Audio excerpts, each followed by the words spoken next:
Si vous regardez ce qui est en train de se faire en Afrique, vous allez trouver que j'ai l'impression que l'Occident, ou bien les partenaires, comme on les appelle souvent les partenaires, sont en train de nous imposer, les Africains sont en train d'imposer aux Africains des projets. Et en vous imposant des projets, vous avez des autorités qui sont en train de venir à la tête de vos pays, qui sont là seulement pour accepter des projets occidentaux. Et j'accepte encore quelques projets comme les projets de la BAD et tout ça, qui sont des projets pour panafricains, qui vont réunir les différents pays africains, différentes grandes villes africaines. Ces projets-là d'infrastructures qui vont toucher sur l'eau, l'énergie, qui vont toucher sur les routes et la communication entre différents États. J'accepte ces projets. Ces projets, ce sont des grands projets. Beaucoup de pays africains n'ont pas assez de compétences. J'accepte que nous puissions encore partir vers la Chine ou bien vers d'autres pays pour commencer à nous aider avec ces projets. J'accepte qu'on puisse s'endetter pour ces projets, des projets comme ça. Vous, maintenant, les Africains, ce sont des histoires que vous devez comprendre que certains projets ne sont pas des projets qui sont bons pour l'Afrique. Ce sont des projets qui sont là seulement pour que ces gens viennent se faire de l'argent. Vous, maintenant, vous devez penser en termes de développement pour l'Afrique. Parce que si vous vous développez de la façon que les Occidentaux veulent que vous vous développez, vous serez comme la Russie. Imaginez un peu que vous vous développez de la façon que les Occidentaux veulent que vous vous développez. Regardez des endroits comme la CEDEAO et toutes ces histoires. Vous êtes en train d'utiliser leur argent. Si vous ne serez jamais assez grand, aujourd'hui, même si toute l'Afrique de l'Ouest, tous ces pays de la CEDEAO se développent, s'ils deviennent la première puissance mondiale, ça veut dire que tout leur argent est parti chez Paris. Paris les contrôle toujours parce qu'ils sont en train de contrôler la monnaie que ces gens sont en train d'utiliser. Le développement que vous êtes en train de chercher, c'est un développement qui est dépendant sur l'Europe. Vous êtes dans la main de la France. Et quand vous aurez des problèmes avec ces pays, ils vont vous faire la même chose qu'ils ont fait avec la Russie. Ils vont geler votre argent, ils vont faire toutes ces histoires et vous allez tomber. Donc ce développement, c'est un mauvais développement. C'est comme ça que l'Europe s'est développée en s'endettant en Amérique. Vous, les Africains, vous ne pouvez pas vous développer, vous ne pouvez pas parler aujourd'hui de stratégie en Afrique et compter vous développer en vous endettant vers l'Europe. C'est quelque chose qui ne va pas marcher.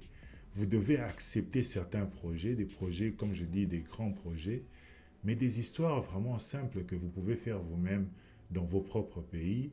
Faites-le vous-même avec votre propre argent. Organisez-vous et faites-le. Et le problème est qu'en République démocratique du Congo, par exemple, vous allez voir qu'au lieu que le gouvernement incite la population à se lancer dans l'entrepreneuriat ou bien créer des projets pour permettre que la population congolaise puisse s'enrichir ou bien puisse créer des richesses, vous allez voir que toutes les actions du gouvernement sont en train d'aller vers les expatriés. Les actions qui peuvent se faire par les Congolais sont en train d'aller vers les expatriés.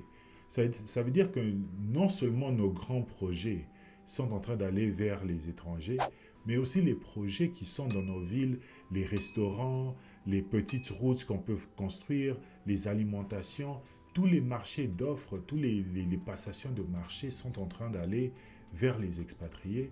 Et vous avez des Congolais qui sont compétents à l'extérieur du pays comme à l'intérieur du pays qui sont en train de regarder et qui sont carrément impuissants, ils n'arrivent pas à réagir. Et ce qui est encore plus grave dans tout ça est que les Congolais, ceux qui sont les gens compétents dans le pays, qui vivent au Congo, qui ont appris même de la diaspora et de partout, ces gens-là se lancent même dans les mêmes discours. C'est la division, c'est les groupes ethniques, et personne n'arrive à parler du vrai problème de développement de la République démocratique du Congo. Personne parle du problème de la structure qu'on n'arrive pas à mettre en place pour permettre au développement de la République démocratique du Congo. Et c'est ça qui est un peu frustrant pour les gens, ceux qui sont dans la diaspora. Vous entendez les gens souvent parler du Congo, vous vous demandez pourquoi d'autres abandonnent le Congo, ou bien pourquoi d'autres parlent mal du Congo. Des fois, c'est à cause de cette distraction que nous voyons. Au lieu de penser à des histoires qui sont intéressantes, vous allez penser maintenant comment vous allez vous endetter chez les partenaires pour construire vos pays. Vous allez faire appel aux expatriés pour construire vos pays, quand la vraie solution que tout le monde sait qui pour aider le Congo ou bien pour aider l'Afrique à se développer, c'est le peuple africain lui-même. C'est la diaspora africaine qui a appris, qui est instruite, et ce sont les peuples africains eux-mêmes qui pourront développer vraiment l'Afrique d'une façon vraiment qui est durable. Parce que ce qu'on est en train de vous imposer, on est en train de nous imposer des sommes. Comment les Congolais, on peut vous imposer un seau de mouton? Est-ce que le Congo, vous vraiment au Congo, vous avez besoin d'un seau de mouton? Vous regardez la ville du Congo, vous regardez la ville de... Bon, pas la ville du Congo. Vous regardez la ville de Kinshasa et vous dites vraiment que cette ville-là a un seau de mouton. Si nous tous vraiment Congolais, on s'assit, on est en train de discuter entre nous, on parle du développement de la République démocratique du Congo. On regarde seulement la ville de Kinshasa. On est ensemble assis sur une table, on regarde la ville de Kinshasa, on regarde le transport à Kinshasa. Nous tous, vraiment, on va trouver qu'avec 10 millions, avec 300 millions de dollars, on doit faire des sauts de moutons. Est-ce que nous tous, vraiment, on va arriver dans cette conclusion? Combien de Congolais vont décider de construire un seau de mouton? Peut-être aucun de nous. Mais vous regardez maintenant ce qui se fait dans la ville, vous voyez maintenant un seau de mouton. Et quand nous, on est maintenant dans les pays, dans la diaspora, nous, on est en train de penser à d'autres Congolais pensent à des solutions africaines. Pourquoi vous n'avez pas des trains urbains? La vraie solution, c'est comment tous ces gens qui sont à Massina ont une difficulté pour arriver à Gombe. Pourquoi on ne peut pas construire des trains? Pourquoi vous ne pouvez pas faire ça? Pourquoi vous ne pouvez pas créer des modes de transportation qui peut s'adapter aux conditions africaines? Vous avez le fleuve Congo. Pourquoi vous ne pouvez pas créer, construire ou bien acheter 3 4 bateaux qui va commencer à faire la ferry entre Ndjili et prendre le fleuve pour arriver vers la Gombe? Pourquoi on ne peut pas trouver des solutions africaines pour essayer de désenclaver nos villes? Pourquoi on doit être imposé des projets? On vous impose des projets par le gouvernement qui n'ont rien à voir avec le problème, en fait. Et c'est ça le problème en République démocratique du Congo. Vous êtes dans un pays comme le Congo qui est vraiment... Vous êtes en train de parler des ressources comme le cobalt. Vous êtes en train de parler des ressources comme le lithium. Vous parlez des ressources comme le coltan. J'ai toujours dit que l'une des meilleures choses qui s'est fait au Congo, et beaucoup de gens parlent de Mobutu, mais Mobutu était en même temps bon, je ne veux pas dire malédiction, mais était quelque chose de mal pour le Congo, mais il était aussi quelque chose de bien pour le Congo. Parce que ce que Mobutu a permis, et qu'il a permis que le Congo soit isolé pendant une longue période d'années, ça veut dire que le Congo est un peu cru. Le Congo est vraiment dans son état brut.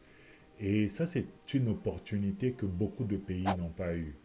Beaucoup de pays, comme par exemple des pays qui ont des relations avec la France et tous ces pays, vous allez voir qu'ils sont dans des situations où ces pays, comme les Français, je disais, ils ont déjà mis la main sur votre avenir, ils ont mis la main sur votre gouvernement, ils ont mis la main sur votre économie. Donc, c'est difficile de vous détacher d'eux. Mais il n'y a pas beaucoup de pays dans ce monde ici qui a pu mettre la main sur la République démocratique du Congo. Ça veut dire qu'ils contrôlent vraiment l'économie de la République démocratique du Congo. Ou vous allez dire que c'est le cas, vous allez dire peut-être dans les mines. Mais même quand vous regardez dans le domaine des mines, c'est un combat qui est en train de se faire. Mais laissons même le domaine des mines. Vous avez des forêts, vous avez des eaux, vous avez des poissons, vous avez l'énergie, vous avez beaucoup d'industries, beaucoup de secteurs qui sont dans leur état brut, que les gens, l'extérieur n'a pas encore mis. Ce sont des richesses pour le Congo, et l'extérieur n'a pas eu cette occasion de mettre la main dessus, parce que vous avez eu des leaders comme Mobutu qui n'ont pas accepté le développement du Congo. Et ça, c'est d'un côté une malédiction, mais d'un côté aussi, c'est une bénédiction. Parce que nous, maintenant, notre génération, on a cette occasion-là de pouvoir commencer maintenant les choses d'une bonne direction. Et c'est que nous, on est en train de faire l'erreur que notre gouvernement est en train de commettre et que en faisant ça, au lieu de donner cette opportunité aux Congolais, ils donnent cette opportunité-là aux expatriés. Ça veut dire que changer notre Congo en matière brute à quelque chose qui est développé, quelque chose qui est moderne, ils donnent cette opportunité-là aux expatriés et ils ne donnent pas cette opportunité-là aux Congolais. Parce que moi, par exemple, je suis un Congolais, je vis ici aux États-Unis. On aime l'entrepreneuriat, on compte se lancer dans l'entrepreneuriat ici aux États-Unis. Et comme beaucoup d'Africains, on essaie d'entreprendre aussi aux États-Unis. Mais la compétition dans l'entrepreneuriat ici aux États-Unis, c'est quelque chose de difficile. Non seulement on a quitté le Congo, on a quitté l'Afrique, on est venu aux États-Unis, on doit apprendre l'anglais. Nous, on vient des pays francophones, on doit apprendre l'anglais, on doit commencer à apprendre un métier, on doit commencer à avoir les skills, on doit commencer à travailler et économiser notre argent et commencer maintenant à partir à investir maintenant dans des petites activités ici aux États-Unis. Nous sommes en compétition avec les Américains et le gouvernement américain a déjà mis beaucoup d'argent pendant plusieurs années à soutenir l'entrepreneuriat aux États-Unis. Donc vous êtes en compétition avec un système américain qui est là pour supporter les Américains et c'est un système qui est presque déjà saturé. Quand vous entrez dans le domaine de fast-food, il y a déjà les McDonald's, il y a déjà les KFC, il y a déjà les Taco Bell. Vous entrez dans le domaine de l'entrepreneuriat, dans la technologie. Il y a déjà les Airbnb, il y a déjà les Facebook, il y a déjà les Instagram.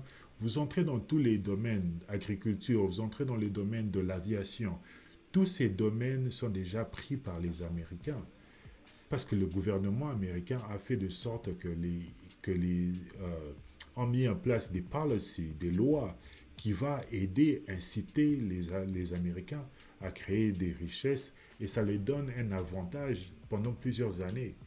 Parmi nous, il y a beaucoup d'Africains qui ont des compétences et beaucoup de Congolais même qui ont des compétences. Et on se dit maintenant comment on peut faire la même chose dans nos pays. Comment se fait-il qu'on ne peut pas partir dans nos pays africains et commencer à être aussi les premières personnes qui vont investir dans l'entrepreneuriat, ou bien ces personnes qui seront appuyées par nos gouvernements, ou bien pourquoi on n'a pas seulement cette structure en place qui va nous permettre, même on ne demande même rien du gouvernement, parce que ici les gens vont croire que les Congolais de la diaspora demandent que le Congo puisse être un pays, je ne sais pas, comme Dubaï pour que nous on puisse rentrer au Congo. Non, c'est pas ça. C'est même pas que le Congo n'a même pas besoin d'être bien, il n'a même pas besoin d'avoir des gratte-ciel pour que les Congolais de la diaspora puissent être à l'aise d'aller investir au Congo. Le Congo a besoin seulement d'une structure qui fonctionne, un système qui fonctionne, un système qui est efficace et qui est un système qui est fluide. Si j'ai 20 000 dollars en République démocratique du Congo, je vous ai parlé de mon projet de faire un homestead au Congo. Le homestead, c'est une petite ferme. Les petites fermes, c'est un peu comme celles que vous trouvez euh, dans Napa Valley à Californie, des histoires comme ça. Donc, ce sont des petites fermes. Ça, d'ailleurs, c'est un peu grand, mais il y a encore plus petit que ça. Donc, vous avez une petite ferme comme ça, vous avez une maison et vous avez quelques animaux et vous êtes en train de faire quelques histoires pour ajouter de la valeur et vendre vos produits. Donc, c'est quelque chose de petit comme ça que je compte faire en République démocratique du Congo. Engager quelques Congolais, trois quatre Congolais pour m'aider avec ça et commencer à faire nos activités, vendre nos produits et tout ça. Je me dis maintenant que je suis aux États-Unis, par exemple, si j'ai 20 000 dollars, j'ai envie d'être en mesure de pouvoir m'acheter des équipements aux États-Unis. Je suis aux États-Unis, je suis congolais, je peux me trouver des équipements agricoles ici aux États-Unis avec moins de 20 000 dollars.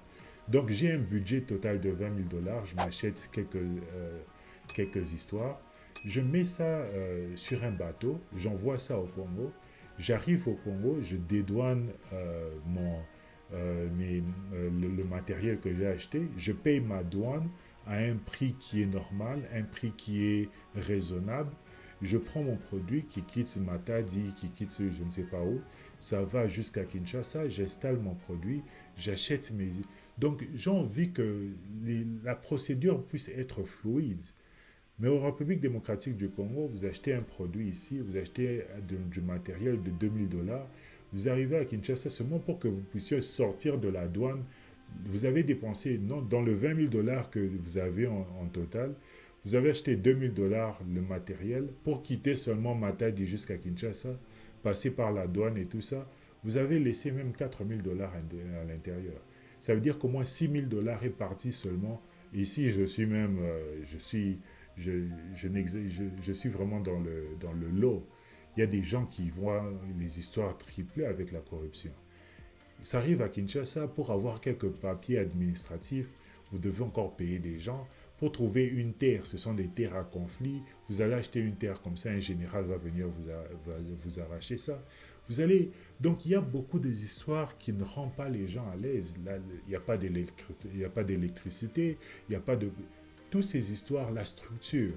J'ai pas besoin que la SNEL puisse me mettre l'électricité là-bas. J'ai besoin que la SNEL puisse répondre si je lui dis que ok, j'ai besoin d'électricité à cet endroit ici, que la SNEL puisse me mettre l'électricité à un prix raisonnable. Mais pourquoi j'ai toujours des problèmes? Tous les problèmes là, au fait, c'est ce qu'on appelle le doing business.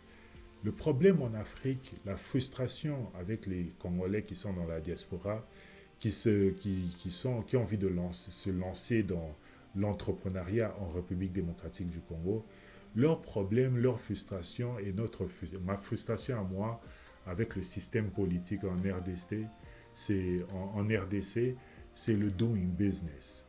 Comment le doing business est? Comment moi je suis protégé en tant qu'entrepreneur avec seulement 20 000 $ de toute mon économie? Et ce doing business-là est vraiment difficile en République démocratique du Congo pour les Congolais qui sont dans la diaspora. Et vous allez voir maintenant que vous allez laisser maintenant les expatriés faire la même chose que nous et prendre nos marchés. Et eux, ce qu'ils font, ils sont dans la même diaspora que nous.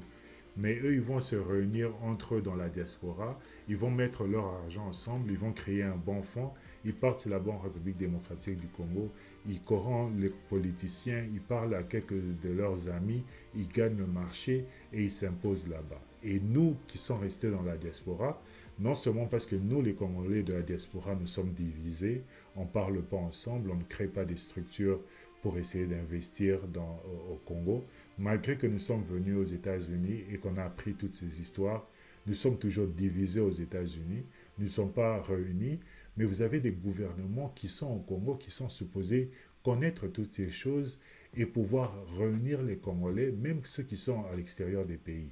C'est pour ça que vous avez des ambassades qui restent en contact avec ceux qui sont dans la diaspora. Vous avez des programmes où vous parlez, vous cherchez les talents dans la diaspora qui peuvent vous aider à construire le Congo. Si vous êtes une autorité africaine, si vous êtes une autorité congolaise, qu'est-ce que vous croyez que vous allez obtenir en emmenant les expatriés, en emmenant les partenaires et en les faisant devenir riches en Afrique et vous laissez les peuples africains pauvres? Qu'est-ce que vous croyez que vous allez obtenir dans tout ça? Vous allez mettre l'Afrique dans une situation difficile. Vous allez mettre l'Afrique dans la même situation. Le développement que vous êtes en train de chercher, ce n'est pas la meilleure façon de développer votre pays. C'est que l'Afrique a que beaucoup de pays n'ont pas. Vous avez des ressources. D'autres pays ont peut-être des minéraux, d'autres pays ont peut-être des talents, mais l'Afrique a des ressources. C'est-à-dire, quand vous êtes en train de parler des ressources, vous n'êtes pas seulement en train de parler des mines, vous parlez de la démographie, vous êtes en train de parler de beaucoup de choses. Donc, même les ressources naturelles aussi. Donc, quand vous êtes en train de regarder ce qui est en train de se faire avec la Russie, vous maintenant, vous voulez être un continent où, dans ce temps ici, vous voulez vous aligner peut-être à l'Occident et vous allez vous endetter. Peut-être vous voulez vous aligner avec la Chine et vous endetter de la Chine. Peu importe avec qui vous allez vous aligner, vous allez toujours dépendre d'un maître. Et ce que l'Afrique doit essayer d'éviter à tout prix, c'est de dépendre de quelqu'un d'autre pour son économie. Parce que l'Afrique est l'un des seuls continents qui peut se prendre en charge de lui-même, qui peut être indépendant. Ça ne sert à rien que nous, nos dirigeants africains, puissent forcer l'Afrique, qui est naturellement indépendante, puissent la forcer à être dépendante d'autres pays, parce que vous avez envie de voir l'Afrique se développer comme ces autres pays. Nous n'avons pas besoin de nous développer comme la France, nous n'avons pas besoin de nous développer comme les États-Unis, nous n'avons pas besoin de nous développer comme la Chine et nous n'avons pas besoin de nous développer comme la Russie. Nos écoles n'ont pas besoin de ressembler aux écoles de Paris, ça n'a pas besoin de ressembler aux écoles de Tokyo, nos écoles doivent ressembler à des écoles africaines. Et nous, notre architecture africaine, on sait comment construire nos écoles. On sait comment construire avec le bois. On sait comment construire avec la terre brute. On sait comment construire de cette façon. Regardez maintenant la situation qui se fait en Ukraine et en Russie. Regardez la situation mondiale. Regardez les sanctions qui se sont faites avec la Russie. Mais la Russie est toujours là économiquement. Regardez les pays d'Afrique maintenant. Combien de pays d'Afrique vous allez vous dire qui est dans une meilleure situation aujourd'hui que la Russie? Combien de pays d'Afrique? Parce que la Russie aujourd'hui, elle est sous sanction. Elle est sous sanction. Elle est pratiquement isolée de tous les gens qui ont de l'argent, les Occidentaux, tous ces gens qui ont créé ce système-là de capitalistes et tout ça. Tous ces gens-là ont sanctionné la Russie. Donc, même le système banquier a été coupé. Leurs assets ont été freeze. Mais combien de pays africains maintenant, on va dire, qui sont en meilleure position économique que la Russie?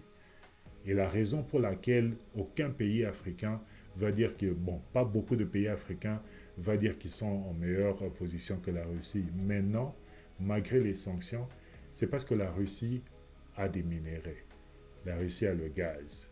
Et les gens de l'Europe dépendent du gaz. Comment vous pouvez expliquer que vous êtes dans un pays où vous allez acheter le poisson, par exemple, en Namibie? Comment un gouvernement peut aller acheter du poisson? J'ai dit ça dans un autre épisode. Comment vous pouvez aller acheter du poisson quand vous avez beaucoup de Congolais qui sont au Congo et même ceux qui sont dans la diaspora qui ont beaucoup de projets, des petits projets de pisciculture? Si vous pouvez seulement les faciliter la douane, qui peuvent entrer dans le pays facilement, qui peuvent acheter une terre facilement, qui puissent enregistrer leur terre facilement et qui puissent commencer leurs activités facilement avec l'électricité et toutes ces histoires. Si vous pouvez faciliter ces histoires, c'est ça qui va emmener le développement en République démocratique du Congo. On n'a pas besoin de voir des gratte-ciel, on n'a pas besoin de voir une ville de Kitoko, on n'a pas besoin de voir des trains comme les trains qui sont à Namur ou bien à Liège, on n'a pas besoin de voir des écoles comme les Harvard, de tout ça au Congo. On a besoin des solutions africaines, on a besoin des solutions congolaises. On a besoin de regarder nos infrastructures et dire que oui, ça, ce sont des Congolais qui ont construit ça.